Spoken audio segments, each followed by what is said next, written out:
While the Blues and Wild finished their seasons red hot, the Avalanche and especially the Predators stumbled. The Avalanche lost 6 of their last 7 games, with 5 of those losses happening during regulation, one of the Avalanche losses happening against the Predators in a shootout. That said, it's less concerning when you consider how little the Avs had to play for. Colorado clinched home ice advantage in the West with about 2 weeks left in the season. It's simply not as easy to go full speed when the worst case scenario is that the Panthers will play Game 7 of a Stanley Cup Final Series at home if the top teams in each conference actually get all the way there for once. Of course, finishing strong still feels more promising. Also, the Avalanche didn't rest players as aggressively as the Panthers, which is curious since Colorado's dealt with years of serious injury headaches. Although the Avalanche's struggles are notable, it's more troubling that the Predators were hit or miss down the stretch. In their last 12 games, the Predators only won 4 times. Nashville only managed one of those wins during regulation. Squandering a 4-0 lead against the lowly Coyotes can't be the biggest confidence booster. That said, the Predators have been in scrappy mode for a while now, so maybe they'll be more used to playoff-style desperation than the Avalanche. Welcome back to today's episode, everyone. If you like my content, make sure to subscribe, hit the like button, and turn notifications so you know when I publish next. With all that out the way, let's get into today's episode.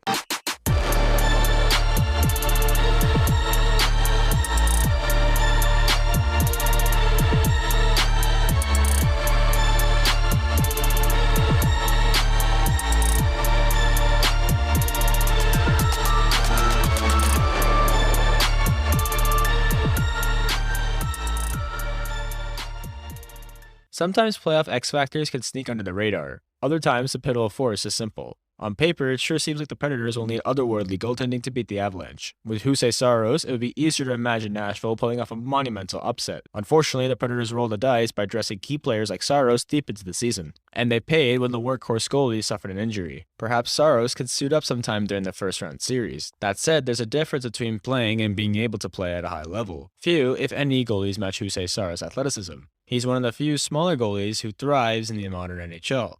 Yet, in the likely event that he'll be hogged by a lower body injury, some believe to be an ankle-related, it would be a leap to expect much out of him. Most likely, the Predators must mull over choices of David Rittich, Connor Ingram, and a goalie behind door number 3, maybe? Who knows? What seems like the Predators' best chance at a playoff series advantage is now another plus for the Avalanche, who have a solid duo in Darcy Kemper and Pavel Francouz. Granted, the Avs are no strangers to goalies getting hurt during the playoffs, Francouz included. While the Predators receive a sensational season from Roman Josi, plus fantastic years from Matt Duchene and Philip Forsberg, they may view heavy hockey as their best way to upset the Avalanche. Perhaps it's just the default. Nashville was often nasty this season, leading the NHL with 1,035 penalty minutes. Tampa Bay was second with 901, and Colorado sat 12th with 742. The Predators ended up with 61 penalties, almost doubling the second-place Wild. Playing a physical style can be dangerous against a team as explosive as the Avs. That said, maybe the Predators can agitate Nathan MacKinnon, Nazem Kadri, and other fiery Avalanche players. They might at least try. After all, few teams would be wise to try to outskill the top teams in the West. As a result, I'm taking the Predators, who might steal one win,